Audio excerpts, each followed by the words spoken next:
வணக்கம்.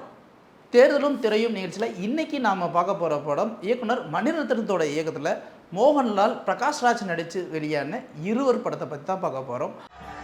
இதான் மக்கள் சக்தி. லெனின், ஸ்டாலின், ஹிட்லர் எல்லாரும் கஷ்டப்பட்டு சாதிக்க முடிஞ்ச சக்தி. மக்கள் மனசுகிட்ட போக முடிகிற சக்தி. ஒரு மெட்டாத வானகവും மெட்டக்கூடும் வட்டத்தை பெரிதாக்கு, திட்டத்தை பெரிதாக்கு, நிலைமை கண்டு திகைக்கின்ற தோழர் என்ற பட்டத்தை நமதாக்கு.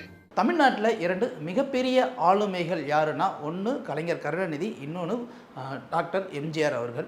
இவங்க ரெண்டு பேருமே ஆரம்ப காலகட்ட வாழ்க்கை பயணம் திரைத்துறையிலிருந்து தான் ஆரம்பமாச்சு. அதுக்கப்புறம் அவங்க ஒரு பெரிய ஆளாகி அதே மாதிரி ஒரே கட்சியில் இருந்து மாறுபட்ட கருத்துக்களால் பிரிஞ்சு அதுக்கப்புறம் தனித்தனியாக கட்சி ஆரம்பித்து ரெண்டு பேருமே புகழின் உச்சத்தில் இருந்தாங்க. ஆனால் ரெண்டு பேருமே எந்த இடத்துலையுமே கட்சி சார்ந்து தான் பேசுனாங்களே தவிர நட்புக்குள்ளே எந்த ஒரு விரிசலும் இல்லாமல் ஒருத்தவரை பற்றி இன்னொருத்தவரை பற்றி இன்னொருத்தவங்களும் குறை கூறினதா எந்த ஒரு வரலாறுமே இருந்ததே கிடையாது.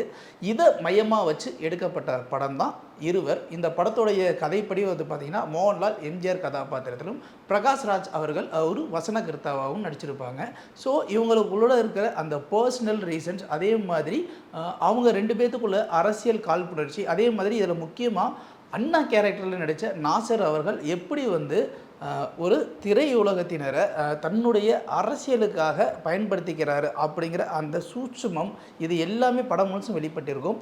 இந்த நட்புனால மட்டும்தான் இன்றைக்கி திராவிட கட்சிகளை எப்பவுமே உயிர்ப்போடு இருக்கிற திமுகவும் அதிமுகவும் வித்திட்ட முதல் காரணகர்த்தாக்கள் ஒரு பக்கம் கலைஞர் கருணாநிதி, இன்னொரு பக்கம் எம்ஜிஆர் அவர்கள்.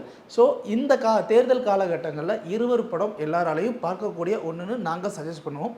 மீண்டும் வேறு ஒரு படத்தில் நாங்கள் உங்களை சந்திக்கிறோம். நன்றி.